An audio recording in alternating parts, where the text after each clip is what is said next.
The 50s were the start of fast changes that would be seen in the next 2 decades. It was a decade of potential war and the rising fear of communism, yet the United States economy began to boom and had begun to become the world's strongest military power, leading to new inventions that would come to serve in our everyday life in present-day USA.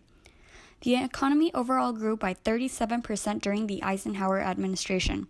Houses averaged at $8,450, which increased the Americans' average cost of buying homes, leading families to leave the city to move into the outskirts, or just outside of the city, which would later become to be called the suburbs, thanks to a man named William Levitt who revolutionized the way Americans lived.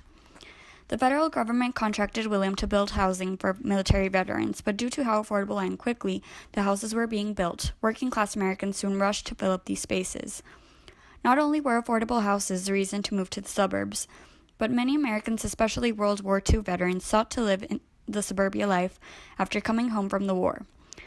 Men could live outside the city where the jobs were at, into the suburb areas because now cars were affordable as well, and they became a norm in an American household. Regardless of the affordability of suburbia homes, the veterans sought to live in these areas because they wanted to live in a safe environment with their families. Men went to work and women stayed at home, and we saw a continuous increase in birth rates from the end of the war to the beginning of the 1960s to a new generation called baby boomers. Americans were making about $3,210 per year, leading to more spending in consumer goods. Therefore, Frank X. McNamara, Ralph Schneider, Matty Simmons, and Alfred Bloomingdale came up with the Diners Club card, essentially the first credit card, which was usable in various restaurants to pay for meals. Due to its introduction to the American people, other similar cards became available to allow the American people to afford consumer goods that they were not able to afford before. New business opportunities also arose as franchising became popular during the 1950s, like McDonald's that served whole fast food meals for a very cheap price. Food brands like McDonald's and Coca-Cola became symbols of the fabulous American culture. Not everything in the 1950s was jolly for the American people. With the rising tensions between the Soviet Union and the USA after World War II, animosity began to brew within the citizens of the United States. The Soviet Union had become a communist country, and the dread of communism was beginning to affect the American dream in the form of the Red Scare. The fear of potential spread of communism reaching the United States was not limited to just land, but also beyond Earth's atmosphere when the Soviet Union launched its first man-made satellite, dubbed the Sputnik, in 1957. The Americans responded a year later with the creation of NASA, thus beginning the space race between the US and the Soviets. In 1950, U.S. President Truman orders the construction of the hydrogen bomb. While the USA had secretly been working in the hydrogen bomb in its attempts to keep the contents hidden from the spies, the U.S. was unable to keep it from the Soviets. During the presidential elections, candidates were proposing their presidential plans to how to handle the tensions with the Soviet Union. But there was one candidate, which was not well known, who turned the presidential election by saying one simple sentence: "I have here in my hand a list of 205 State Department employees that were known to the Secretary of State as being members of the Communist Party, and who nevertheless are still working in shaping the policy of the State Department." The man behind such claim was Senator Joseph McCarthy. Despite there being no substantial evidence behind his claim, he rose to the top of the polls. McCarthy never released any of the said information during his term of presidency. This can be credited to the Red Scare, which was terrorizing the American people. Even though the fear of communism was in the minds of the American people, entertainment was steadily rising, thus bringing in some famous figures into the decade. One figure which soon became a household name would be Elvis Presley, or the King. The King's music career launched in 1954 when he recorded My Happiness. The King is considered an early popularizer of rockabilly, a genre fusion of country music, rhythm, and blues. With his first RCA single Heartbreak Hotel, the King became the #1 hit in America. The King was followed by controversy as his stardom kept increasing and made appearances on television. This is thanks to his sexually provocative performance style that was a bit much for the 1950s conservative viewpoint. For some time, the American people enjoyed their television sets in black and white color.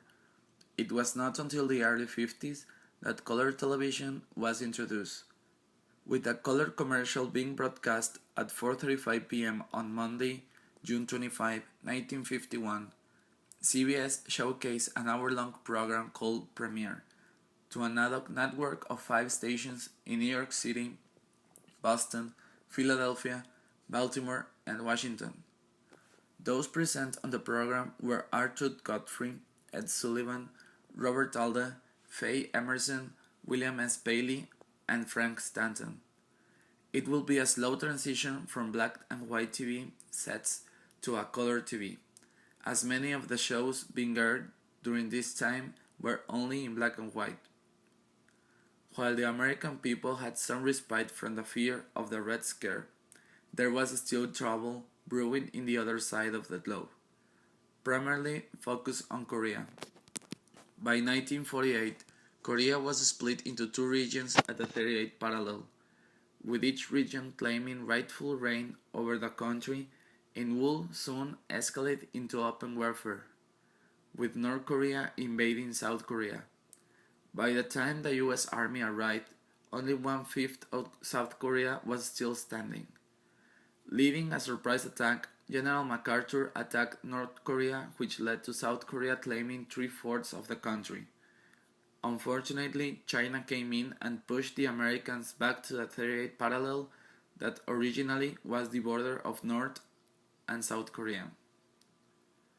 Looking back on the US soil, the abode of the civil rights movement was being planned, when segregation was ruled illegal in 1954. It came down in the decision between Brown v. Board of Education, when the Supreme Court overturned Plessy v. Ferguson, ruling that segregation was indeed unequal. Despite the ruling, it would take years for further improvement in equality to bear fruit.